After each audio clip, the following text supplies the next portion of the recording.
ایک بہت اچھی مثال ہے کہ عرش سے فرش پہ گرنا، اور یہ مثال سب سے صحیح بیٹھتی ہے عامر لیاقت حسین کے اوپر۔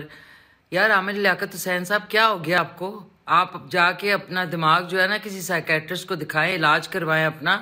کبھی آپ ناگن ڈانس کرتے ہیں، کبھی آپ جو ہے لوگوں کو الٹی سیدھی باتیں کرتے ہیں، کبھی آپ جو ہے ریلیجن میں اسکالر بن جاتے ہیں۔ مطلب آپ کو کوئی شرم ہے؟ آپ یہ تو ہر مسلمان کے اوپر فرض ہے کہ وہ ہر عقیدے کی رسپیکٹ احترام کرے۔ آپ کا منہ ہے کہ ٹریش کین ہے کہ اس میں جو کچھ آتا ہے آپ بولنا شروع کر دیتے ہیں۔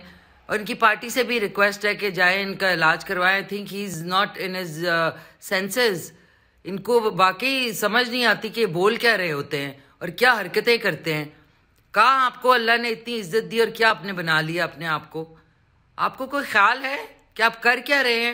یا ان کی جو ٹیم ہے وہ بتائے ان کو کہ یہ حرکتیں کیا کر رہے ہیں؟ شرم کریں یار۔